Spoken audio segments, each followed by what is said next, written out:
그럼 모형을 다시 한번 포멀하게 써보겠습니다. 모형을. 자, 항상 그랬듯이 이제 시그마 제곱이, 왜 안 쓰시냐? 시그마 제곱이 이제 인버스 겜마에서 알파 제로 나누기 2, 델타 제로 나누기 2, 그 다음에 베타가 나오는 거죠. 노멀에서 평균이 베타 제로, 분산이 이제 B 제로가 나오고, 그게 나오면 비로소 Y가 이제 베타와 시그마 제곱이 주어져 있을 때 정규 분포에서 평균은 X 베타, 그 다음에 이제 여기 시그마 제곱의 아이덴티 매트릭스 이렇게 나오는 거죠. 그죠? 이게 모형입니다. 자, 그러면 우리가 알고 싶은 거는 다시 말씀드리지만 포스테리아 베타와 시그마 제곱의 포스테리아 디스트리뷰션을 알고 싶습니다. 그런데 얘를 알고 싶으면 얘의 포스테리아 덴시티를 계산해야 되는데 얘가 더 이상 계산이 이 자체는 계산이 되는 거죠. 계산할 수 있습니다. 근데 베이지 룰에서 계산을 할 수 있습니다. 해봤더니 뭡니까? 해봤더니 더 정리가 안 되는 거죠. 베타 시그마에 대해서 정리가 안 돼서 우리가 아는 표준적인 분포가 안 되는 겁니다. 그죠? 자, 이 문제를 어떻게 해결하느냐? 자, 지금부터 설명드리겠습니다. 지금부터는 왜 그렇게 하는지를 묻지 말고 그냥 기계적으로 이렇게 한다더라 받아들이시면 됩니다. 그리고 누가 이거 시켰을 때 그냥 묻지 마 하고 그냥 시켰을 때 할 수 있냐 없냐만 따지면 돼요. 할 수 있냐 없냐만 따지면 됩니다. 자, 우리가 처음 했을 때 이게 있었죠. 시그마 제곱이 알려져 있을 때 시그마 제곱이 알려져 있을 때 우리가 베타의 분포 도출할 수 있었습니까? 베타. 물론 그때는 제가 시그마 제곱 기본 시그마 쓰지는 않았어요. 그때는 우리가 그냥 뭐라 썼냐면 베타 기본 Y로만 썼죠. 시그마 제곱은 안 썼습니다. 왜? 애초에 시그마 제곱 확률 변수가 아니었으니까. 어쨌든 지금 이제 애초에 확률 변수인데 주어졌다 치고 시그마 제곱이 주어졌을 때는 베타의 분포 도출할 수 있을까요? 예, 도출할 수 있습니다. 물론 베타에 대한 프라이가 바뀌었죠. 베타에 대한 프라이가 그전에는 여기에 시그마 제곱이 있었지만 지금 없단 말이에요. 그렇다 하더라도 베타는 이제 이 베타의 이 분포, 그러니까 시그마 제곱과 Y가 둘 다 주어졌을 때 이 분포는 도출할 수 있습니다. 어떻게 도출되는지 또 설명드리고, 얘 이름 우리가 뭐라고 하냐면 얘 이름은 우리가 베타의 full conditional distribution에 그래요. full conditional distribution에 부릅니다. 그리고 얘는 어떻게 도출되느냐? 얘도 정규 분포로 도출이 돼요. 평균이 베타 1, 분산이 이제 B1으로 도출됩니다. 대신에 베타 1과 B1의 공식이 조금 달라요. 그때가 좀 다릅니다. 어떻게 다르냐면 이제 B1은 1 나누기 시그마 제곱의 X 프라임 X 더하기 여기에 이제 B0 인버스의 인버스 이렇게 되고요. 그 다음에 이제 베타 1은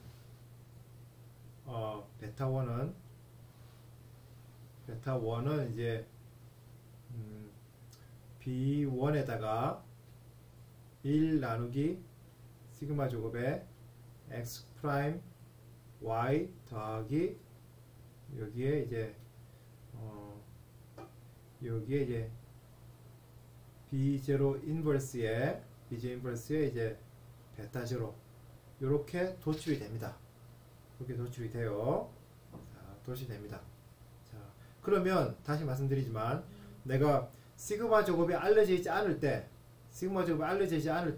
그러니까 다시 말하면 이제 베타의 포스테리아 얘는 베타의 포스테리아죠. 얘는 베타의 마지노 포스테리아 또는 줄여서 그냥 베타의 포스테리아고 얘는 베타의 풀 컨디셔널 디스트리뷰션이에요. 얘는 우리가 도출할 방법을 모릅니다. 무슨 분포인지 모르고 계산이 안 돼요. 계산이 안 됩니다. 하지만 시그마 제곱이 주어져 있다면 얘가 정규 분포를 따른다는 걸 우리가 알아요. 압니다. 그리고 이때 이게 돼요. 자, 그러면 이때 이 베타의 분포로부터 베타를 하나 베타를 하나 샘플링 할 수 있는지 보죠. 베타 하나 샘플링 할 수 있는지. 베타를 샘플링 하려면 베타의 평균과 분산을 계산할 수 있어야 되잖아요. 그럼 평균과 분산을 계산할 수 있는지 보죠. 베타의 평균 분산을 보면 이 시그마 제곱은 우리가 알고 있습니까? 알고 있지, 얼마인지 모르지만 알고 있다 했잖아요. 이게 1인지 3인지 모르지만 일단 알려져 있다 했으니까 알고 있는 거고, x는 당연히 외생 변수니까 당연히 알려져 있는 거고, b0는 하이퍼 파라미터니까 내가 정한 거니까 당연히 아는 거고, 그 b1 계산할 수 있죠. 그럼 b1 계산할 수 있고, 당연히 시그마 제곱과 x랑 y 데이터 이 다 아는 거고, 당연히 b0 내가 아는 거고, 베타 제로도 내가 설정하는 거니까 나의 프라임은 내가 아는 거죠. 그러니까 이 베타 1도 계산할 수 있어요. 그러니까 평균 분산 알고, 평균 분산 아니까 정규분배 샘플링 할 수 있죠. 샘플링 하나의 명령어가 있잖아요. 엑셀에도 이 명령어가 있고, R에도 명령어가 있고, 매트리보다 명령어가 있단 말이죠. 정규분포를 샘플링 하라고, 평균과 분산만 알려주면 이 멀티밸리에 노멀해서 샘플링 할 수 있단 말이죠. 그러니까 베타의 하나 값을 샘플링 할 수 있죠. 그죠? 자, 그래서 이제 베타를 우리가 샘플링 할 수가 있습니다. 그 다음에 이제 시그마 제곱으로 넘어가 보죠. 다시 시그마 제곱 기분 이제 y 베타 얘 이름 뭐 있습니까? 이제 얘 이름도 full conditional distribution이에요. 뭐에? 시그마 제곱의 full conditional distribution입니다. 그죠? 얘도 인버스 갯말을 따라요. 인버스 갯말을 따르고 얘는 똑같습니다. 얘는 이제 알파 1 나누기 2 그리고 얘를 이제 델타 1 나누기 2라고 하겠습니다. 대신에 이제 알파 1은 샘플 사이즈 더하기 알파 0 그 다음에 이제 델타 1은 이제 이게 잔차항의 제곱의 합 잔차항의 제곱의 합 더하기 델타 0 이렇게 되는 거예요. 이렇게 됩니다. 자, 그러면 이거 봅시다. 이것도 우리가 계산할 수 있는 보죠. 인버스 갬마 샘플링 하는 명령어도 매트랩이든 R이든 다 있습니다. 그럼 우리가 필요한 건 알파 1이 얼마고 델타 1이 얼마지만 계산할 수 있으면 되는 거죠. 이 샘플 사이즈는 우리가 계산할 수 있습니까? 얘는 알고 있는 거죠. 샘플 사이즈니까 말 그대로 알파 0는 하이퍼 파라미터가 내가 정하는 거고, 그 다음에 데이터 Y 있고 데이터 X 있고 베타도 주어져 있다면서요. 베타 주어져 있으니까 계산할 수 있죠. 다 계산할 수 있고 델타 제로도 하이퍼 파라미터니까 내가 마음에 정하니까 알 수 있단 말이죠. 그러면 이제 시그마 제곱도 이 시그마 제곱의 풀 컨디셔널을 우리가 샘플링 할 수 있어요. 자, 여기서 까먹기 전에 하나 말씀드리면 이 알파 제로의 의미를 한번 조금 더 설명드리려고. 이 알파 제로는 프라이어잖아요. 그죠? 이 캡틴은 샘플 사이즈입니다. 예를 들어 얘가 100이다. 얘가 100이다 그러면 이 알파 제로는 사실은 이제 나의 믿음의 강도를 정한 겁니다. 평균은 꼭 그런 거 아니고 평균은 이제 델타 1과 델타와 알파의 비율에 결정되지만 이제 직관적으로 좀 러프리 말씀드린 거예요. 보시면 이 알파 제로를 결정할 때는 뭘 보고 결정하냐면 이 샘플 사이즈를 보고 결정하시면 돼요. 그래서 샘플 사이즈가 100이다. 그런데 내가 예를 들어서 알파 제로를 100으로 했다. 그러면 나는 나의 의도는 뭐냐면 데이터에 있는 정보를 100, 내 프라이로부터 정보를 100, 한 반반 섞였다는 뜻이에요. 그런데 예를 들어서 샘플 사이즈가 100이 아니라 샘플 사이즈가 10이다. 그러면 이제 이때는 사실은 나의 프라이 역할이 훨씬 더 강해지는 거죠. 똑같은 100이라 하더라도 반대로 샘플 사이즈가 10이 아니라 뭐 10만이다. 그러면 이제 데이터 정보 훨씬 의존하는 거죠. 그래서 여러분들 알파 제로를 잡을 때는 이제 샘플 사이즈의 대부분은 이제 한 10%에서 20%, 적게는 뭐 프로 이렇게 정하는 거죠. 가급적 가능하다면 이제 데이터 정보 반영되도록. 하지만 샘플이 너무 적으면 그때는 오히려 데이터 정보를 반영하지 않는 게 좋을 수도 있죠. 그죠? 그럴 경우에는 오히려 이제 알파 제로를 늘리는 게 낫습니다. 이걸 이제 조금 더 이걸 제가 설명을 안 드렸던 것 같아서 좀 설명드리면, 이게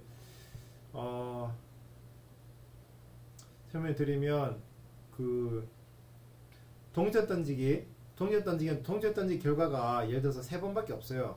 3번밖에 없는데 보니까 이제 3번 다 앞면에 온 거죠. 그럼 이제 4번째 던질 거예요. 4번째 던질 때 여러분도 뭐 배팅하라 그럽니다. 배팅하라 그래요. 그런데 여러분들 데이터에 의존한다면 4번째 동전 던졌을 때 앞면에 날 확률이 몇 프로입니까? 추정치는 100%죠. 근데 여러분들한테 4번째 동전 던졌을 때 앞면에다가 100만원 걸려면 100만원 걸겠습니까? 100만원 안 걸죠. 그럼 왜 그렇습니까?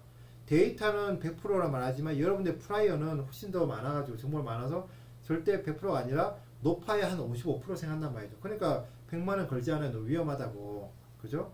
근데 어떤 동전 던졌더니 그 동전은 이게 내가 1000만 번 던졌더니 다 앞면이에요.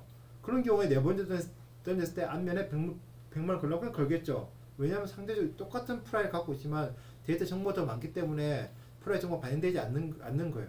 그래서 데이터의 양에 따라서 내가 프라이 강도를 정할 필요가 있습니다. 그죠? 자, 그렇습니다. 자, 다시 돌아와서 약간 당겨서 했지만 다시 돌아와서 보시면 이걸 왜 하는지는 묻지 말고 그냥 할 수 있다 없다 그만 따지시면 돼요. 자, 보시면 이제 시그마 제곱이 주어졌을 때 이 베타의 풀 컨디셔너로부터 우리가 샘플링 할 수 있다라는 사실을 아시겠죠? 그죠? 그 다음에 또 베타가 주어졌을 때 시그마 제곱의 풀 컨디셔널, 시그마의 풀 컨디션이나 시그마의 풀 컨디션 말하면 당연히 베타가 주어져 있는 겁니다. 그 시그마의 풀 컨디션으로 샘플링 할 수 있다는 건 사실도 알겠죠?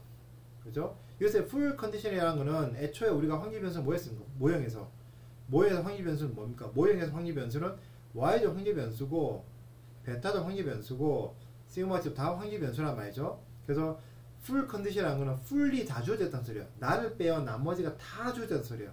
확률 변수가 이 세 개인데 여기 y, 베타, 시그마 세 개인데 이 자기 자신이 이 베타를 제외한 나머지가 다 주어져 있는 거죠.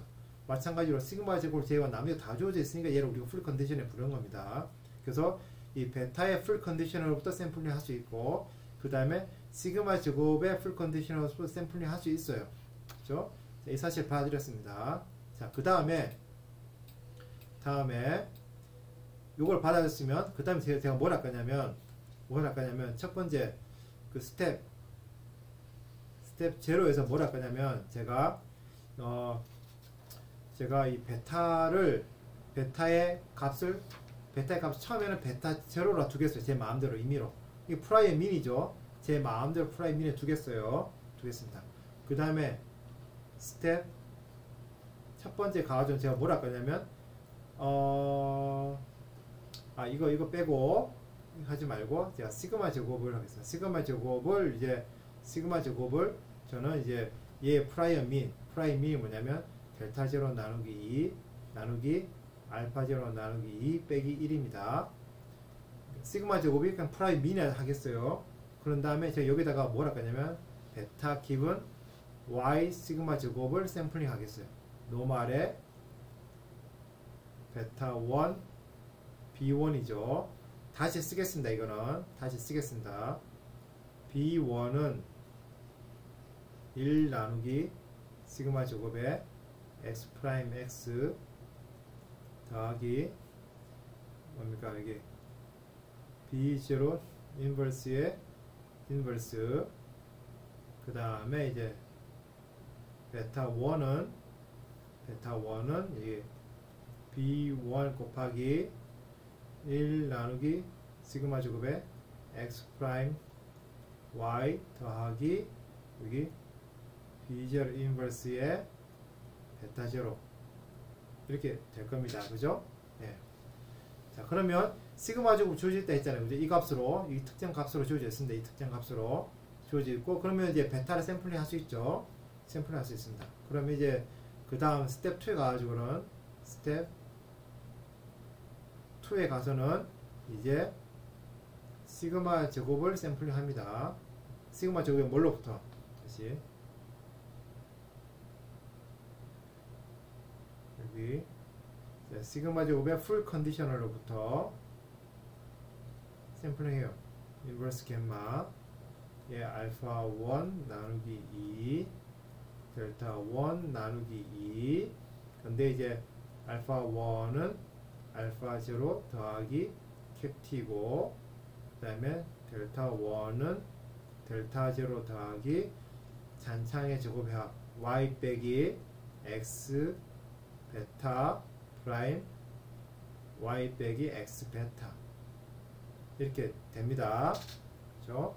자, 그러면 이때는 스텝 2에서 쓰는 이 베타는 뭐냐면 여기서 나온 베타예요. 여기서 베타 이 정규분포에서 정규분포 하나의 값을 뽑아낼 수 있겠죠. 그 뽑아낸 그 베타를 여기다 넣어주는 거. 여기다가 이 자리에다가 이건 색깔 있는 거 쓰겠습니다. 이 베타 자리와 요 베타 자리에 넣어주는 거예요. 스텝 5에서 나온 베타를 여기다가 넣어주는 겁니다. 넣어줄 수 있겠죠? 넣어줄 수 있습니다. 그 다음에 다시 스텝 1으로 돌아가요. 스텝 1으로 돌아갑니다. 스텝 1으로 돌아가고, 그럼 이때 또 이제 여기도 이제 시그마 제곱이 주어져 있어야 되잖아요. 이때 이 시그마 제곱은 얘를 쓰는 게, 초기에 주었던 이 시그마 제곱을 쓰는 게 아니라 얘 스텝 2에서 나왔던 놈, 여기서 나온 놈을 여기 자리에 넣어주는 거예요.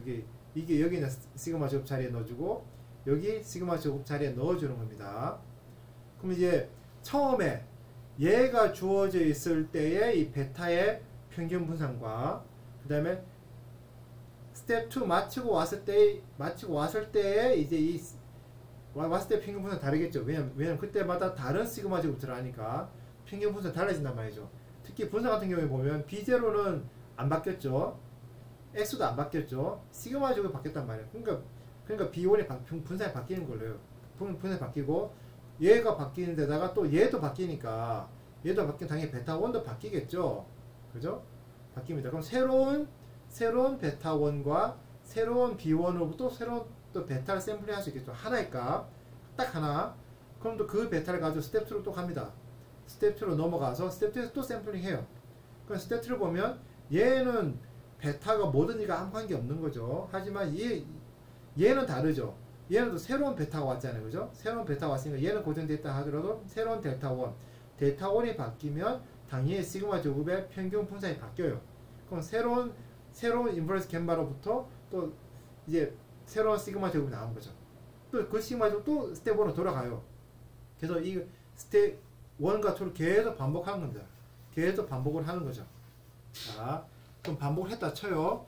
반복을 하고 그 한 결과를 다 저장한다고 생각해 보겠습니다. 다 저장한다고 상상을 해보죠. 상상해 보면 제가 첫 번째 아무것도 없을 때는 이제 시그마 제곱이 아무것도 없으면 제가 0을 했습니다. 0 초입값은 이제 다시 말씀드린 대로 이게 이제 델타 제로 나누기 2 내가 알파 제로 나누기 2 빼기 1 프라이어 민이죠. 그 다음에 이제 첫 번째 이터레이션이라는 건 스텝 1과 스텝 2를 한 번씩 하는 걸 이제 첫 이터레이션이라고 그래요. 그래서 첫 번째 이터레이션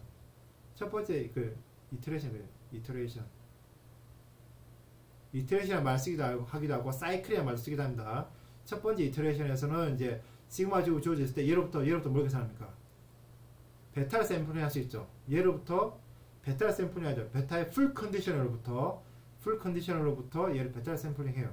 그래서 y 시그마 제곱 샘플링 하고, 그죠? 그럼 얘로부터 뭐가 나옵니까? 얘로부터 베타 1이 나오는 거죠. 샘플링이 되는 거죠. 그 다음에 이걸 이용해서 뭘 한 겁니까? 시그마 제곱의 풀 컨디셔너로부터 뭘 샘플링 합니까? 시그마 제곱의 1 얘를 샘플링 하는 거예요. 얘를 샘플링 합니다. 그죠? 그래서 쓸 때는 이 자리에다 뭐 했습니까? 이 자리에다가 시그마 제곱 0을 써줘야겠죠. 얘는 얘다가 1을 써줘야겠죠. 이건 지워버렸다. 이게 가로 있는 거나 필요 없는 거니까. 그쵸? 예. 그러면 이제 이터레이션 2에서는 뭐겠습니까?